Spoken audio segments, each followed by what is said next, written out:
Hey everyone, live from the Department of Public Safety EOC, you're listening to Ready Westmoreland, Westmoreland County's connection for public readiness, preparedness, and emergency planning topics that can help you and your loved ones be ready, set, and prepped for the next disaster or incident.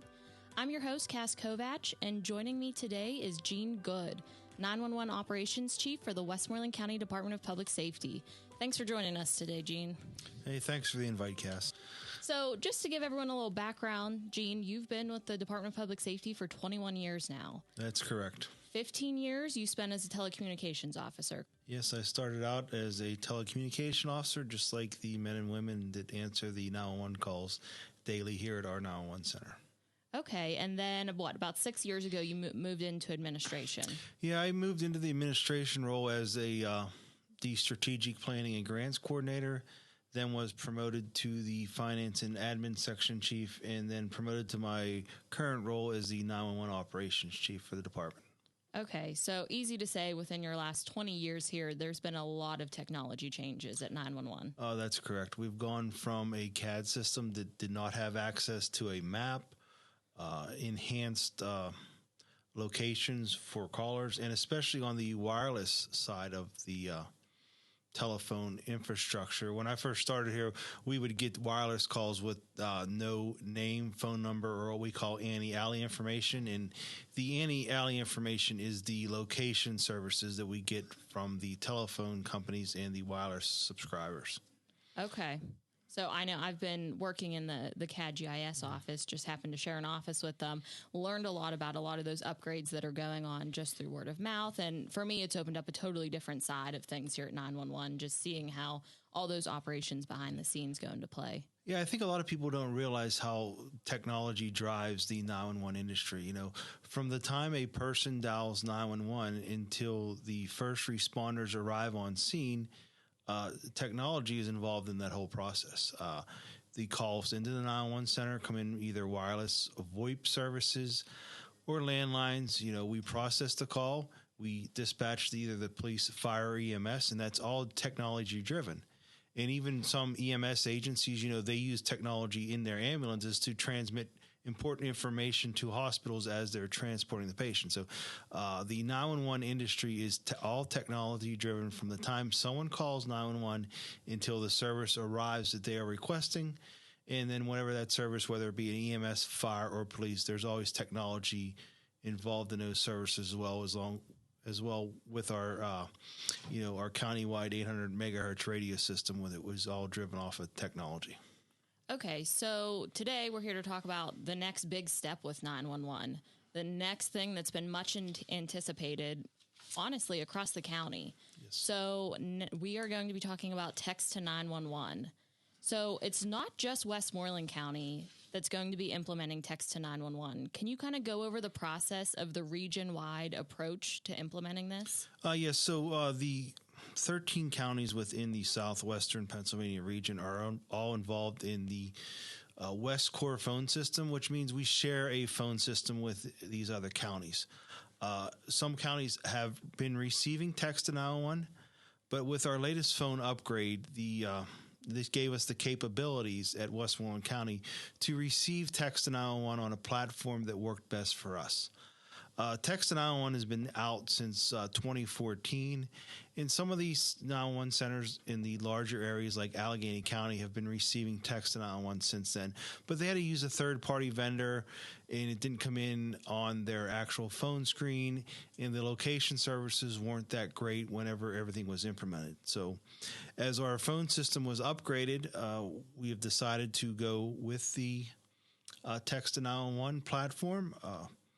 And just to give everybody a brief outlook on, how many text to 911 calls are received.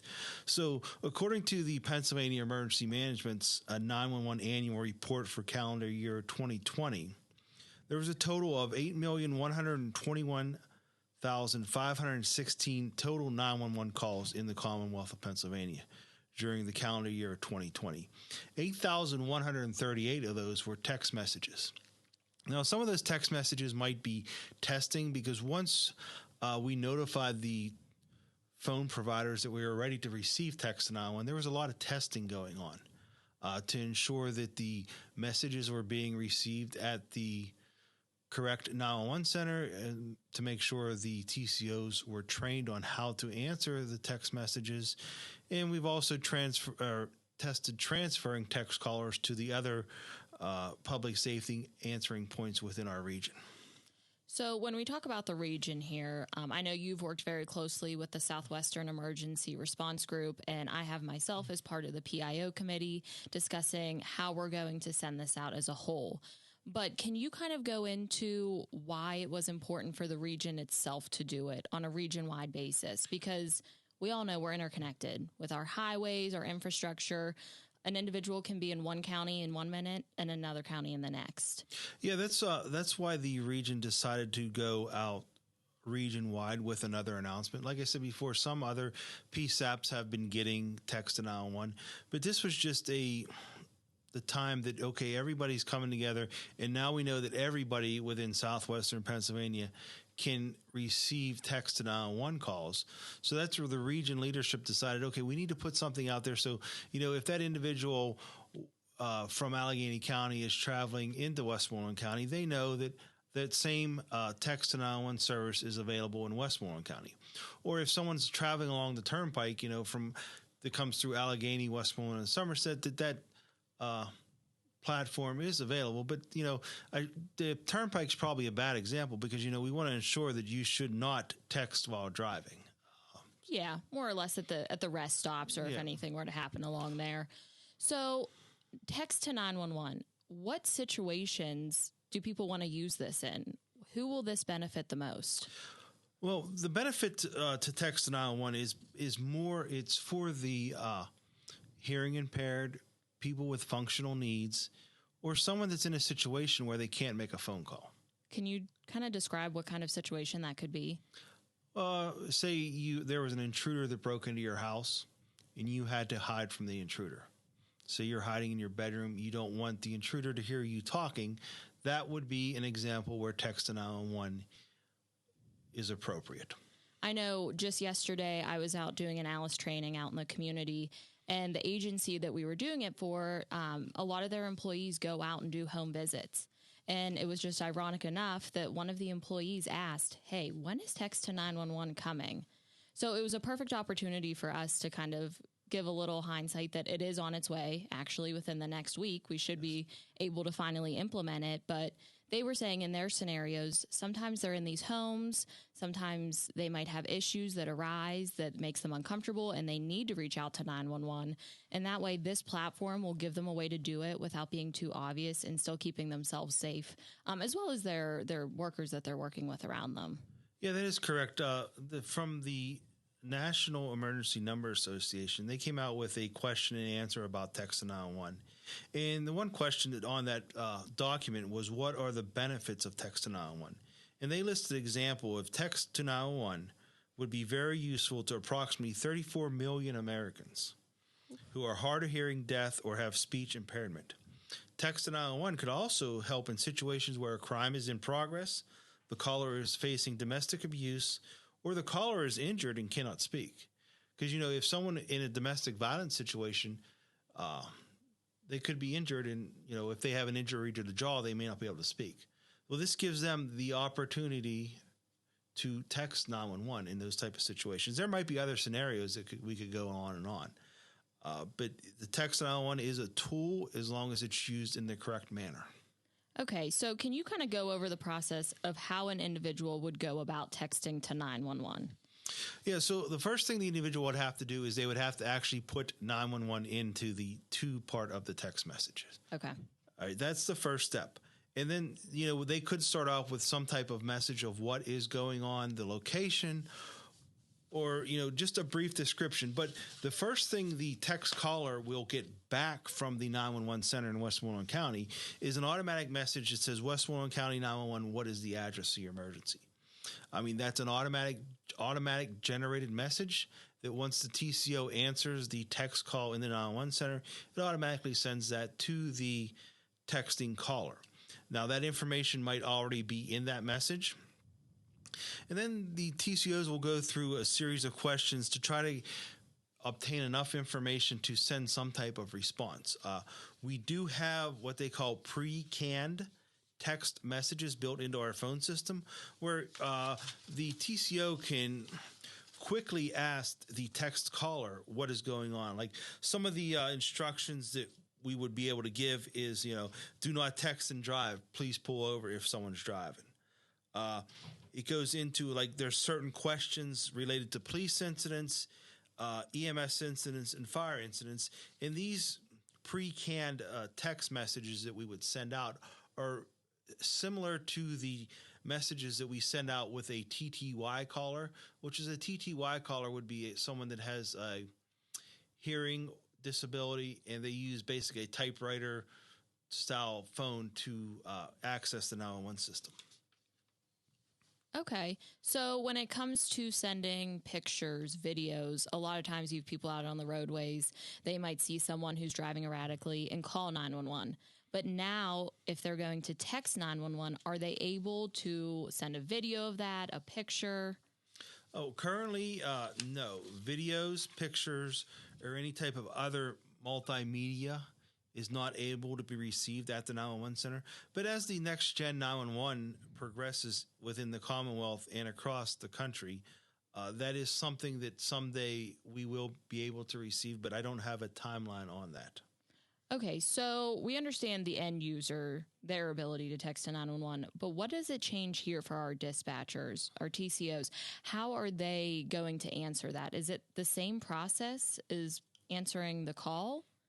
Well, no, it's not, because whenever someone calls 911 for voice, the TCOs use a protocol system that prompts them to ask questions, and we base those questions, and then the response is based off of those questions.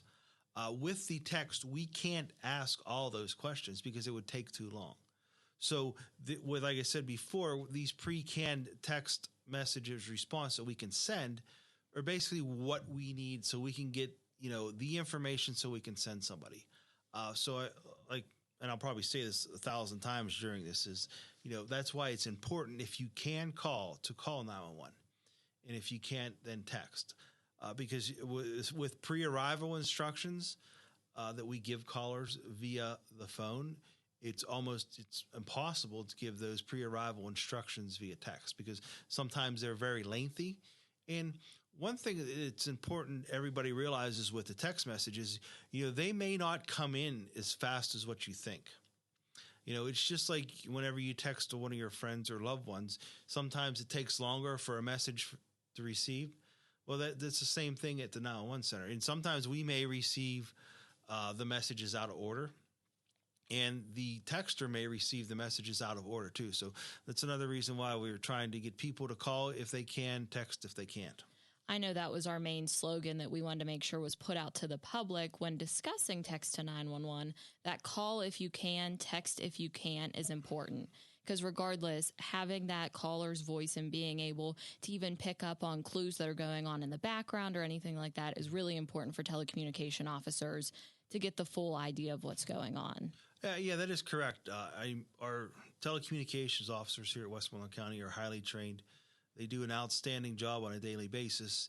And part of that training is to hear what's going on in the background when the caller calls. So, certain types of noises, if it's a domestic situation, like hearing something loud in the background, a banging noise, clues them in onto, what the situation is going on and helps them paint the picture that we then relay to the first responders. And then also another prime example is that if someone calls and says there's a fire in their house and we can hear the smoke alarm going in the background, that paints the picture to that TCO that's answering the phone that there's something going on there because that's the smoke alarm we hear, and this person is calling to report a fire. Yeah, those are excellent points. So a lot of people sometimes, you have old deactivated phones laying around. Will those phones still be able to text to 911? No, they will not. To be able to text to 911, you'd have to have a current data plan on your phone, and you can't be in roaming mode. Okay, so if you're in roaming mode, will your text go out at all? It may go out, but we don't know when it will be received or which 911 center will receive it. Say if you are the passenger in a vehicle and you're in an area where there's no service and you type a text to 911 message and then you cross over county lines and that other 911 center receives that, then obviously the wrong center is going to receive it. So that's some of the obstacles that text to 911 does present to texters and to 911 centers. Yeah, that's definitely a concern with some of the delays that it would have there. So discussing all of that kind of is a great segue into discussing the importance of 3G phasing out and 5G coming in. A lot of phones that aren't capable of operating on 5G now, this would take away that option for them too. So I know our main message to the public has been contact your phone carriers. Make sure you know if your phone is capable of 5G, because if not, you might not be able to make these texts to 911 or even have the capability to call. Yeah, that's correct. A lot of agencies have given phones out that are deactivated phones that can still dial 911. But if they are on the older 3G platform, when everything is totally switched over to the 5G platform, those phones cannot be used to dial 911. So like you said, Cass, if you receive that phone from a social service agency, contact them. Or if you just have that phone laying around the house, contact the phone provider to see if that is a 3G phone or a 5G phone. Because the last thing we want you to do is have a phone thinking that you would be able to call 911, but when it's time to, you can't. So that's a very important point that you brought up. Thank you. Yeah. So anything else you want to give out to the public on text to 911? Any tips, any warnings, anything? I think the biggest thing is remember, do not text and drive, and to remember, call if you can, text if you can't. And one of the things too is if you might be in an area, like if you're traveling outside the Southwestern Pennsylvania region, you might, I can text 911 home so I can try it here. Well, if you text 911 and the area that you're in does not have the technology to receive text to 911, you automatically get a bounce back message saying that text to 911 is not available in that area. You need to call. So just to sum things up here is, you don't want to use simple words or abbreviations. You want to be very precise, give the location of the emergency, including your municipality, and the information that you can provide the TCO. What type of help you need. You need fire, ambulance, or police. And then be prepared to answer some follow-up questions. You may have to place your cell phone on silence so no one can hear the alert when the 911 center tries to contact you. Remember, do not send videos. And do not send emergency texts to anyone other than 911, for example, like the group text. So if you think, I need to text 911 about something that's going on in my neighborhood and I want to include all my neighbors, well, that doesn't work. It's just a simple 911 text. So it's an individual message, no group texting. That's an important thing to note, because how often do we want everyone to know what's going on? Yes. Like I could see many situations where you have a young kid who might be in a car accident, and let's say they choose to text 911 at that point, and they want to put their parents in there because they're like, we'll put it in. Yeah. So. And, as with all text messages, 911 texts may take longer to be received at the 911 center. They may be received out of order, or they may not be received at all. Therefore, it might take slightly longer for the TCOs to answer the text. And that's why we always say, once again, call if you can, text if you can't. Well, Gene, that's great. Thank you so much for taking the time to come on. Also, a huge shout out to all of our telecommunication officers who do the training and take the time to adapt to all this new technology that honestly changes on a daily basis here. So huge shout out to them, because that's a lot of incoming information that gets pushed to them. Yes, they do an outstanding job, and every day they do an outstanding job. Holidays, weekends, when everybody's out there, having fun, there's always someone here at the 911 center that can provide a top level service to the residents of Westmoreland County. Yeah. And that's important because they're not the ones who are seen. Yes. They're there being that first responder, but they don't always get the same recognition. So it's really important we recognize the work they do. No, they don't. And just imagine, so you're calling 911. It's probably one of the worst days of your life, because when you dial 911, you don't have any other options, so these people day in and day out are talking to people on their worst days.